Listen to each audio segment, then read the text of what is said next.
नमस्कार, मैं हूं संजय शर्मा। आप देख रहे हैं 4 PM न्यूज़ नेटवर्क। एक सर्वे आया, बिल्कुल ज़मीनी स्तर का सर्वे।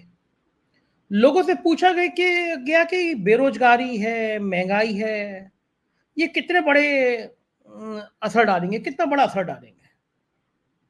क्या चुनाव में आप वोट देते समय सोचते हैं कि बेरोज़गारी, नौकरी ना मिलना, महँगाई ये सब मुद्दे हैं या नहीं है?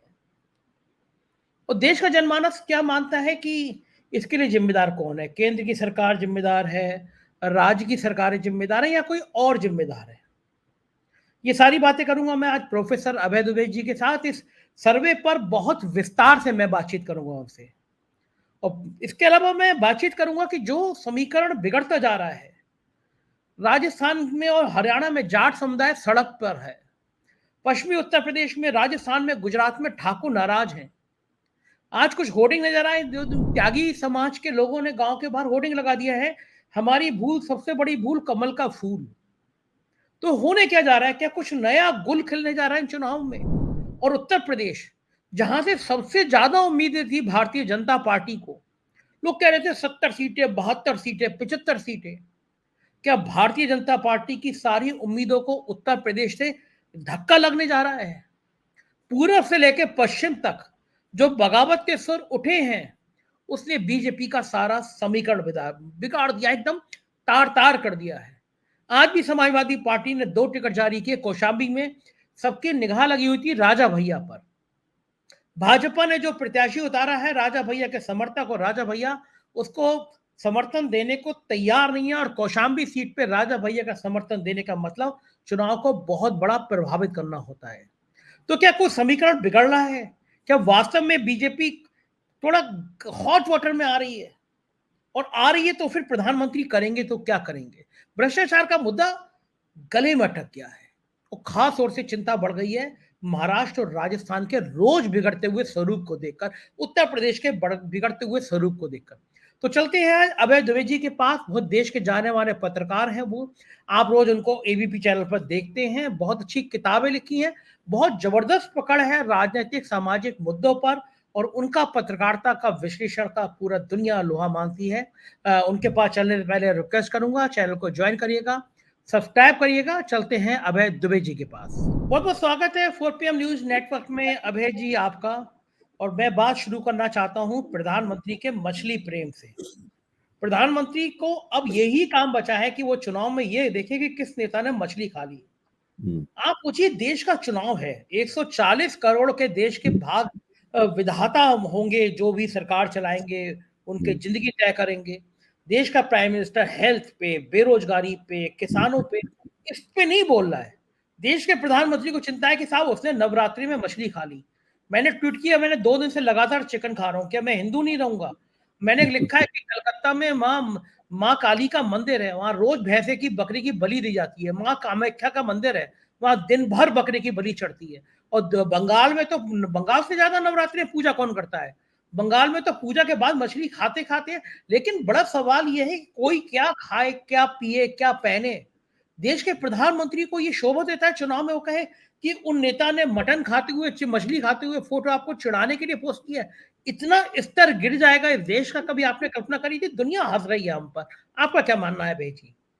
देखिए, प्रधानमंत्री नरेंद्र मोदी, अगर हमारे पास ऐसा कोई यंत्र हो जिसको हम प्रधानमंत्री नरेंद्र मोदी के सिर में लगाकर झांक सकें उसके अंदर क्या चल रहा है, तो तस्वीर हमारे सामने पूरी तरह साफ हो जाएगी। आपको वहां बेचैनी ही बेचैनी दिखेगी, आपको वहां पर दुश्चिंताएं ही दुश्चिंताएं दिखेंगी। उसकी वजह यह है, अगर उन्हें प्रधानमंत्री तीसरी बार भी बनना है तो उन्हें 2019 जैसा परिणाम अपने आधार क्षेत्र में फिर से 100% दोहराना है।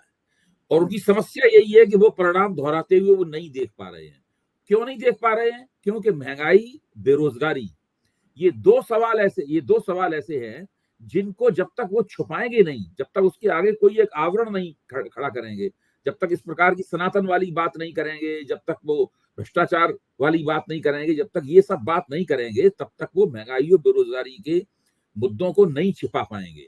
इसीलिए प्रधानमंत्री, गृह मंत्री और उनके तमाम क्षेत्रीय और दूसरे तरह के नेता इस तरह की बातें कर रहे हैं कि उसने वहां पे मछली खा ली, वो सनातन को चुनौती दे रहा है, और विपक्ष के सब लोग भ्रष्टाचार है। अभी उन्होंने हिंदी के हिंदुस्तान, अंग्रेजी के मिंट और अंग्रेजी के हिंदुस्तान टाइम्स में एक एक पेज का इंटरव्यू प्रधानमंत्री का छपा है। उसमें उन्होंने एक विचित्र दावा किया है कि प्रवर्तन निदेशालय जितने भ्रष्टाचार के मामलों की जांच कर रहा है उसमें राजनीतिक नेताओं संबंधित मामले केवल 3% हैं। आप सोचिए, कोई मानेगा इस आंकड़े को? लेकिन प्रधानमंत्री के साथ कोई जिरह नहीं कर सकता। मिंट ने तो इसको हेडिंग बनाया है, क्योंकि प्रधानमंत्री के साथ कोई जिरह नहीं कर सकता। जिरह करने के लिए वो मौजूद ही नहीं है। इस तरह के इंटरव्यू तो सवाल भेज दिए जाते हैं, उधर से जवाब लिख के आ जाते हैं हिंदी अंग्रेजी में। इस तरीके से इंटरव्यू चलते हैं। क्योंकि ये सब इस तरीके से होता है, प्रधानमंत्री से जिरह करना, उनकी बात का जवाब देना, उनकी बात काटना लोकतांत्रिक तरीके से तकरीबन नामुमकिन हो गया है, क्योंकि वो उपलब्ध नहीं है पत्रकारिता के लिए। वो मीडिया मंचों पे उपलब्ध नहीं है प्रधानमंत्री, इसलिए वो इस तरह की बातें कह के निकल जाते हैं। देखिए, असली मुद्दा ये है कि इस वक्त पूरा देश महंगाई और बेरोजगारी के जबरदस्त त्रास से गुजर रहा है, और जनता का एक बहुत बड़ा हिस्सा ये मानता है कि 2024 के चुनाव के प्रमुख मुद्दे यही दोनों होंगे। आप चाहें तो मैं आपके सामने इसके आंकड़े पेश कर सकता हूं। मैं आपसे ये पूछना चाहूंगा अभय जी, मैं आपसे पैदा किया जा रहा है, मैं ये पूछना चाहूंगा आपसे कि क्योंकि मैं आपसे ये पूछना चाहूंगा, मैंने देखा था आप एबीपी चैनल पर थे और वो लोक नीति का जो सर्वे आया है, मैं वो उसी विषय पे लौटना चाहता हूँ। वो सर्वे है क्या, और उस सर्वे के जो संदेश निकल रहे हैं देश के चुनाव में, वो कितना असर डालते हुए नजर आ रहे हैं आपको? देखिए, सबसे पहले मैं अपने दर्शकों के लिए साफ कर दूं कि देश का सबसे बड़ा सोशल साइंस रिसर्च ऑर्गेनाइजेशन, समाज विज्ञान का अनुसंधान केंद्र, centre for the study of developing societies है, जिसे हम हिंदी में लोक नीति, हाँ, सीएसडीएस के नाम से जो विख्यात है। और उसका एक चुनावी सर्वेक्षण करने का या जनता की राय जानने वाला एक विभाग है, जो कि लोक नीति के नाम से विख्यात है। योगेंद्र यादव उसके निदेशक रह चुके हैं। इस वक्त प्रोफेसर संजय कुमार उसके निदेशक हैं। हाँ, इसको हिंदी में कहते हैं विकासशील समाज अध्ययन पीठ। तो ये एक बहुत महत्वपूर्ण, सबसे बहुत बड़ा महत्वपूर्ण प्रभावी संस्थान है इस देश में। इलेक्टोरल चुनावी सर्वेक्षण की नींव डालने का काम इस संस्थान ने किया है। उसी लोक नीति ने संजय कुमार के नेतृत्व में पूरे देश में 10,000 से ज्यादा लोगों का एक बहुत बड़ा सैंपल बनाया और उनसे पूछा कि दरअसल चुनावी मुद्दे कौन कौन से हैं। किस पार्टी को कितने ज्यादा वोट मिलेंगे, ये सब उन्होंने नहीं पूछा जो आमतौर पर इलेक्टोरल सर्वे में होता है। उन्होंने पूछा चुनावी मुद्दे कौन कौन से हैं, और जो नतीजा निकल के आया वो भारतीय जनता पार्टी के और नरेंद्र मोदी की रातों की नींद हराम कर देने वाला नतीजा है।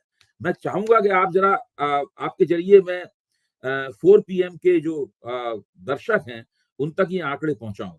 सवाल ये है कि 2024 में कौन सा मुद्दा चुनाव में हावी रहेगा। तो बेरोजगारी को चुनाव में हावी रहने वाले मुद्दे के तौर पर चिन्हित करने वाले हैं 27% लोग। महंगाई को मुद्दा बताने वाले लोग हैं 23%। भ्रष्टाचार को मुद्दा बताने वाले लोग हैं केवल 8%। विकास को मुद्दा बताने वाले लोग हैं 13%। और जानते हो राम मंदिर को मुद्दा बताने वाले कितने लोग हैं? केवल 8%। बस हिंदुत्व को मुद्दा बनाने वाले जानते कितने लोग हैं? 2%। केवल 2% लोग हिंदुत्व की बात कर रहे हैं, 8% राम मंदिर की बात कर रहे हैं। हाँ, अंतरराष्ट्रीय छवि की भारत इतना मजबूत हो गया, भारत इतना ये उसको केवल 2% लोग कहते हैं।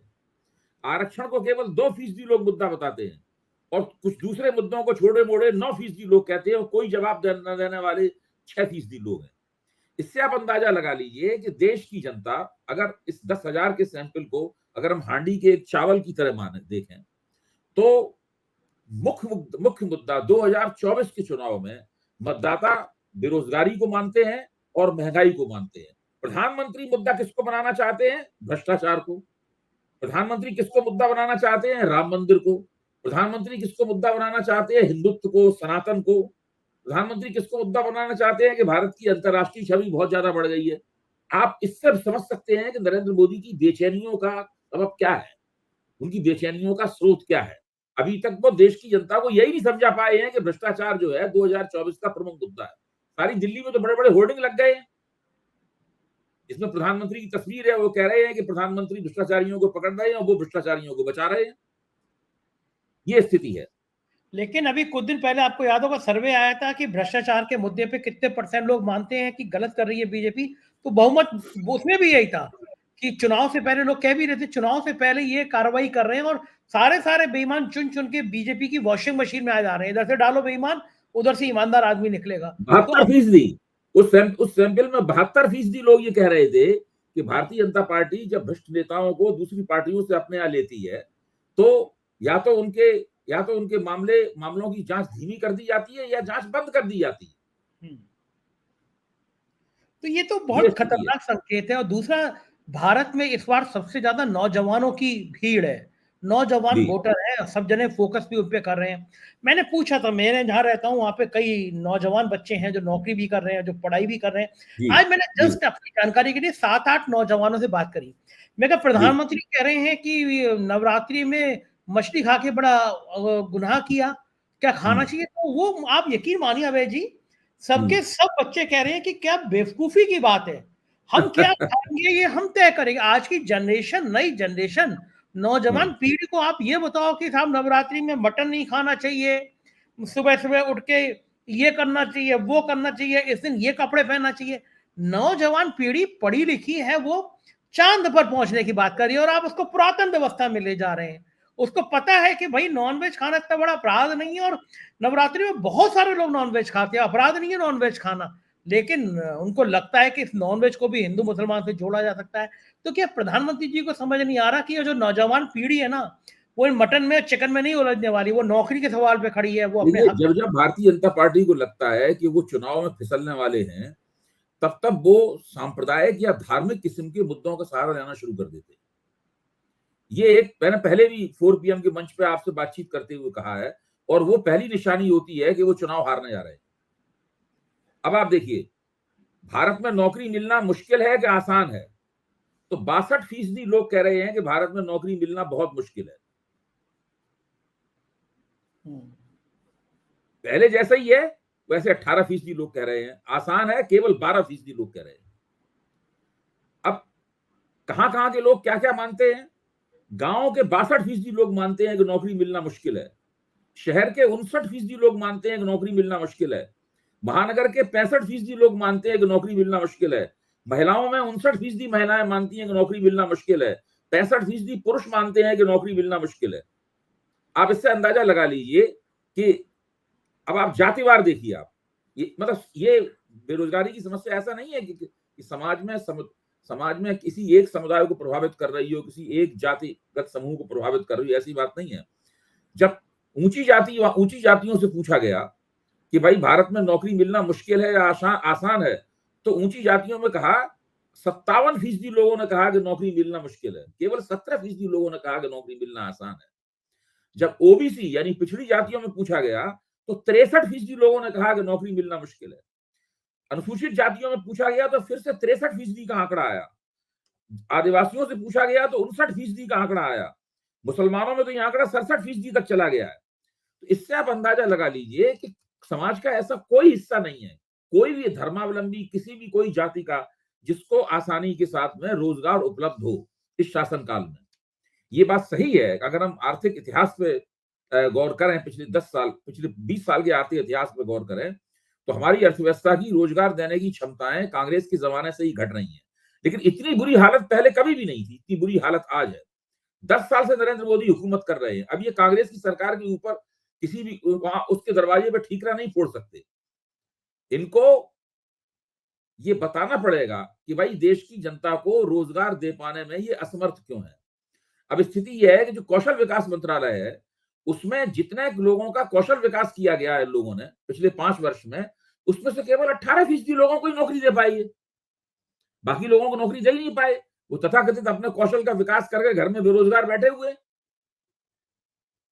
बेरोजगारी तो एक ऐसा प्रश्न है कि अगर विपक्ष उसको ये मुद्दा बना दे, उसका राजनीतिकरण कर दे, तो नरेंद्र मोदी के खिलाफ आंधी चल पड़ेगी। कांग्रेस थोड़ी थोड़ी कोशिश कर रही है। कांग्रेस का घोषणा पत्र आप देखिए, उसमें सभी मुद्दे हैं। अब देखिए उसको कहां तक वो ले जा पाते हैं। नरेंद्र मोदी ये चाहते हैं कि किसी तरीके से बेरोजगारी और महंगाई के मुद्दे पर लोगों का ध्यान न जाए और लोग दूसरे मुद्दों को अपने वोट की प्राथमिकता बनाएं। बिल्कुल ठीक बात है। और एक मजेदार बयान और आया है प्रधानमंत्री जी का कि भाई अभी तो ये नाश्ता टाइप का है, अभी थाली आना बाकी है। तो लोग उसमें तो लोग पूछ रहे हैं कि 10 साल में नाश्ता ही आ पाया। थाली लाने के लिए भी और 25-30 साल चाहिए। ये क्या हो रहा है प्रधानमंत्री जी को? प्रधानमंत्री जी इस तरह के बयान देते नहीं थे क्या? कुछ गड़बड़ा रहा है, कोई परेशान है? देखिए, ये दुर्गति इनकी 2019 में ही हो जानी थी। ये जो अभी स्थिति आप इनकी देख रहे हैं, ये स्थिति 2019 में ही हो जानी थी, लेकिन 2019 में बिल्ली के भाग से छीका फूट गया और टूट गया और इनको पुलवामा का अटैक मिल गया। पुलवामा पे आतंकवादियों ने हमला कर दिया, उसमें सीआरपी के जवान मारे गए। उसके बाद में वहां पे बालाकोट में सर्जिकल स्ट्राइक हुई आतंकवादी कैंपों के ऊपर, आतंकवादी ठिकानों के ऊपर। उसका लाभ उठाकर नरेंद्र मोदी ने एक राष्ट्रवाद की लहर चला दी सारे देश में, और बहुत जगहों पर उनको जो 2014 में वोट मिले उसके अतिरिक्त वोट तक मिल गए। वरना हो सकता है भारतीय जनता पार्टी सबसे बड़े दल के रूप में उभर आती, लेकिन उसको साफ स्पष्ट बहुमत तो किसी कीमत पर नहीं मिलता। इस बार ये चुनाव जो है, ये सामान्य चुनाव है। ये प्रधानमंत्री की सरकार के कामकाज के ऊपर चुनाव हो रहा है। ये पहला चुनाव है। 2014 का चुनाव नरेंद्र मोदी की सरकार के कामकाज पे नहीं था, वो कांग्रेस की सरकार के कामकाज पर था, और उसके ऊपर भ्रष्टाचार विरोधी आंदोलन का साया था। ये चुनाव 2019 का चुनाव भी नरेंद्र मोदी की सरकार के कामकाज पे ना होकर ये बालाकोट स्ट्राइक के ऊपर चुनाव था, उसका उन्हें फायदा मिला। ये चुनाव ऐसा है जिसमें आज की तारीख तक इनके पास ऐसा कोई मुद्दा नहीं है जिससे वो जनता की बुनियादी समस्याओं से वोटर का ध्यान हटा सके। देखो ठीक है अभय जी, लोग अभी भी सवाल उठाते हैं कि पुलवामा का जो हमला हुआ था, आज 5 साल हो गए, उसकी जांच कहाँ है, किसी को नहीं पता। लोग सवाल उठाते हैं वो डिप्टी एसपी पकड़ा गया था देवेंद्र, वो कहाँ है आज किसी को नहीं पता। तो अब अगर उसमें कोई हम सवाल उठाएगा कि भैया उसके पीछे साजिश थी, तो वो राष्ट्रद्रोही हो जाएगा, वो बहुत ज्यादा पाकिस्तान प्रेमी हो जाएगा। लेकिन बड़ा सवाल ये है कि वो प्रधानमंत्री के बयान जो कहते थे कोरोना में लाशें गिर रही होती थी, वो कहते थे टॉर्च जलाओ, लोग दीवानों की तरह टॉर्च जलाते थे, ढोल बजाते थे, गोबर लगा लिया करते थे। मतलब जितने बेवकूफी के काम हो सकते हैं प्रधानमंत्री जी ने इस देश की जनता से सब करा लिए। मतलब इससे ज्यादा पागलपंथी की बेवकूफी काम हो नहीं सकते थे। तो जो जनता इतना मान रही थी कह रहा प्रधानमंत्री जी का, क्या कारण है कि वो जनता अब हत्या से उखड़ रही है? ये जो सर्वे आपने बताए, जो सर्वे आ कारण रहे हैं, यही तो है ना संजय जी, मैं तो कह रहा हूँ कारण दो। अभी मैंने केवल बेरोजगारी का जिक्र किया है, अब मैं महंगाई पे आता हूँ। अब जरा महंगाई पे, भारत में महंगाई बढ़ी या घटी? 62% लोग कह रहे हैं पहले से ज्यादा महंगाई बढ़ गई है। पहले जैसे हालात हैं 18% लोग कह रहे हैं पहले से कम हुई है, केवल 12% लोग कह रहे हैं। अच्छा, भारतीय जनता पार्टी के प्रवक्ताओं के सामने जब आंकड़े रखे जाते हैं तो बड़े तिरस्कार से आंकड़ों को झूठा करार देते हैं। वो इस तरह की बातें करते हैं कि अमेरिकी राजदूत ने ये बयान दिया है कि भारत में इतना निवेश हो रहा है, अमेरिकी राजदूत ने ये बयान दिया है, इस तरह की बातें करते हैं। बोले अगर, और फिर एक और बात कहते हैं कि अगर देश की सरकार में भरोसा नहीं होता, प्रधानमंत्री जी तो भरोसा नहीं होता, तो वो बार बार चुन के नहीं आते।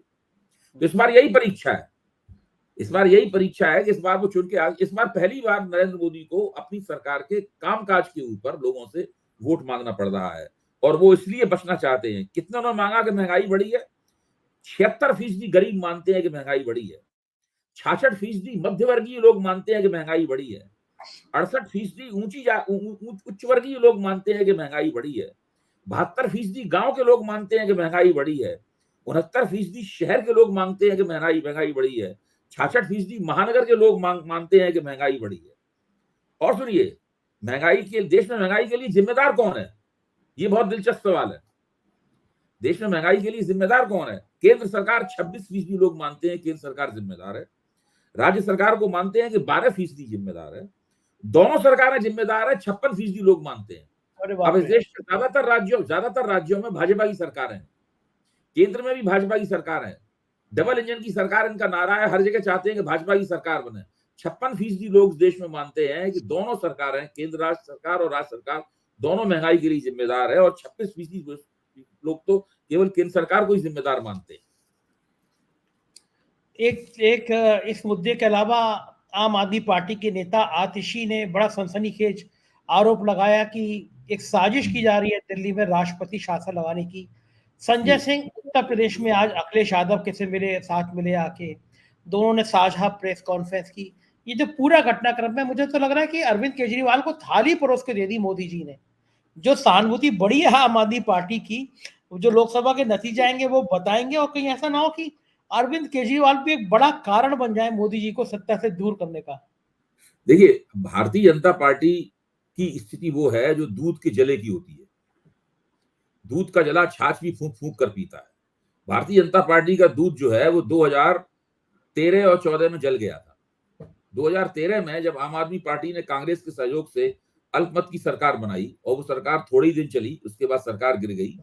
उसके बाद भारतीय जनता पार्टी ने अपने अधिकारों का उपयोग करते हुए अपने अधिकारों का उपयोग करते हुए 2014 का लोकसभा चुनाव जीतने के बाद में दिल्ली की विधानसभा को सस्पेंडेड एनिमेशन में डाल दिया, भंग नहीं किया, निलंबित कर दिया विधानसभा को, और दिल्ली पर लेफ्टिनेंट गवर्नर की हुकूमत लग गई। जब तक 2015 में विधानसभा चुनाव नहीं हुआ वो हुकूमत लगी रही और आम आदमी पार्टी विपक्ष की भूमिका निभाती रही। भारतीय जनता पार्टी सरकारी पार्टी बन गई। तो जितना भी एंटी इनकम्बेंसी, नौकरशाहों की हुकूमत बहुत खराब होती है, उससे जनता बहुत नाराज हो जाती है। तो जितनी भी एंटी इनकम्बेंसी जमा हुई वो सब भाजपा के उसका ठीकरा फूटा और 2015 के चुनाव में भारतीय जनता पार्टी की 3 सीटें रह गई। तो हम लोग व्यंग से कहते थे कि भाई ये केस सीबीआई को जरूर जाना चाहिए कि भाजपा 3 सीटें कैसे जीती। हाँ, सही बात है। हाँ, सही तो बात 3 है। कैसे जीती, हालत तो ये थी। मैंने तो कहा था एनडीटीवी पे था उस दिन में, ये केस सीबीआई को जरूर जानी चाहिए कि भाजपा 3 सीटें कैसे जीती। तो अब भाजपा के सामने गेंद भाजपा के पाले में है। भाजपा चाहे तो एलजी की रिपोर्ट का सहारा लेकर गृह मंत्रालय से जो कुछ विशेष किस्म के 2 प्रावधान हैं, उन प्रावधानों का, दिल्ली एक अलग तरह का राज्य है, उसमें दूसरे राज्यों के पूरे राज्य के लिए प्रावधान नहीं लागू होते, तो दिल्ली राज्य के लिए अलग तरह के प्रावधान है। उन प्रावधानों का सहारा लेकर दिल्ली में केंद्रीय शासन लगाया जा सकता है, राष्ट्रीय शासन लगाया जा सकता है। वो 24 घंटे के अंदर ये काम हो सकता है। और इसी काम को सुलभ करने के लिए राजकुमार आनंद का इस्तीफा दिलवाया गया, क्योंकि राजकुमार आनंद का इस्तीफा दिलवाया गया, उसी का नया मंत्री अब नियुक्त नहीं किया जा सकता क्योंकि मुख्यमंत्री जेल में है। उसके जो विभाग हैं उन विभागों का आवंटन दूसरे मंत्रियों को नहीं किया जा सकता क्योंकि वो मुख्यमंत्री जेल में है। यहाँ तक कि राजकुमार आनंद का इस्तीफा मंजूर भी नहीं हुआ है। तो मंजूर करने के लिए मुख्यमंत्री का बाहर रहना जरूरी है। वो मंजूर करेंगे, फिर एलजी को भेजेंगे, तभी तो इस्तीफा माना जाएगा। तो वो ये चाहते हैं कि इसका दबाव बनाकर अरविंद केजरीवाल को मजबूर करें किसी दूसरे को वो मुख्यमंत्री बनाए। अरविंद केजरीवाल ये काम करने वाले नहीं। ये अफवाह भी उड़ाई जा रही है कि भाई अपनी पत्नी को उन्हें मुख्यमंत्री वो बनाना चाहते हैं लेकिन संजय सिंह नहीं बनने दे रहे। हाँ, इस प्रकार की मनिंदरजीत सिंह सिरसा ने ये बयान दिया है। तो इस प्रकार की अफवाहें भी उड़ाई जा रही है, लेकिन ये सब बेकार की बातें हैं। इस वस्तुस्थिति ये है कि अरविंद केजरीवाल भाजपा को मजबूर कर देना चाहते हैं कि या तो वो उन्हें जेल से सरकार चलाने दे या विधानसभा भंग करके एलजी की हुकूमत लागू करे। जैसे ही वो एलजी की हुकूमत लागू करेगी आम आदमी पार्टी विपक्ष में चली जाएगी और फिर वो जनता को बताएगी कि भाई ये क्या क्या काम नहीं कर रहे हैं जो हम कर रहे थे। ठीक बात है। हाँ, तो ये स्थिति होने वाली है और फिर लोकसभा चुनाव में भी इनको बहुत फायदा होगा आम आदमी पार्टी को इससे, और विधानसभा चुनाव में तो भारतीय जनता पार्टी का पूरी तरीके से सुपड़ा साफ हो जाएगा। ये 8 सीटें भी प्राप्त नहीं हो। हाँ, बिल्कुल सही बात है। ये सिंपैथी का मैं देख रहा हूँ, तापमान बहुत बढ़ा हुआ है इस बीच में। अभय जी, गुजरात, राजस्थान, यहाँ के जो संकेत आ रहे हैं, उसके साथ उत्तर प्रदेश, मैंने आज ट्वीट किया है, होर्डिंग लग गए। अब तक तो वहां के पश्चिमी उत्तर प्रदेश के जाट और ठाकुर नाराज थे। आज वहां त्यागी समाज के लोगों ने वो लगा दिया है। वहां पे मैं देख रहा था, होर्डिंग लगा हुआ था त्यागी समाज का, और उन्होंने लगा रखा है कि हमारी सबसे बड़ी भूल कमल का फूल। तो यानी अब जाट, ठाकुर, त्यागी, ये सारा समाज अगर खड़ा हो गया तो बहुत परेशानी बढ़ जाएगी ना। फिर क्या लग रहा है आपको कि ये इन सब चीजों से बीजेपी कैसे निपटेगी? चुनाव में दिन ही कितने बचे हैं। देखिए, अब उनके पास तो एक हर चीज का एक ही जवाब है भारतीय जनता पार्टी के पास कि हमारे पास भाई नरेंद्र मोदी है। हर चीज का जवाब नरेंद्र मोदी के रूप में देता है। नरेंद्र मोदी कह रहे हैं कि भाई मोदी की सरकार, मोदी की गारंटी, मोदी ने देश को मजबूत किया, सब कुछ मोदी के इर्द गिर्द हो रहा है। इसकी वजह से भाजपा के अंदर भी कुछ नाराजगी है कि भाई सब कुछ भाजपा कुछ है ही नहीं, भाजपा के कार्यकर्ता कुछ है ही नहीं, अन्य नेता कुछ है ही नहीं, सब कुछ है नरेंद्र मोदी है। केवल नरेंद्र मोदी, केवल नरेंद्र मोदी, केवल नरेंद्र मोदी, बस वही भाजपा का पूरा गेम जो है यही है। हालांकि इस गेम की शुरुआत 2014 में ही हो गई थी। नरेंद्र मोदी ने पहली बार कहा था कि आप कमल पे बटन दबाइए, आपका वोट सीधे मुझे मिलेगा। तब से आज तक लगातार वो सब जगह ये कहते रहे हैं, लेकिन अब ये चीज अपने चरम पे पहुंच चुकी है। क्योंकि दोस्त और कुछ बताने के लिए है नहीं इनके पास। ठीक बात है। सबसे बढ़िया बात ये है, अभय जी एक बीजेपी के नेता है, मेरे मित्र हैं, इसलिए मैं नाम नहीं लूंगा। वो कह रहे थे अब तो ये हाल होगी कि आएगा तो मोदी और जाएगा तो मोदी। तो ये चलने लगा है, लेकिन देखते हैं कि चुनाव का क्या सीन रहेगा। बहुत पास आ गया। बहुत बहुत शुक्रिया अभय जी, आपने इतना कीमती समय दिया, आभार आपका। तो ये थे अभय दुबे जी, और हम इनसे चर्चा कर रहे थे कि देश के मौजूदा हालात कैसे हैं और क्या क्या हो सकता है। मुझको यकीन है कि आपको ये चर्चा पसंद आई होगी। अपनी राय से अवगत कराइएगा, चैनल को ज्वाइन और सब्सक्राइब जरूर कीजिएगा। बहुत बहुत शुक्रिया, थैंक यू।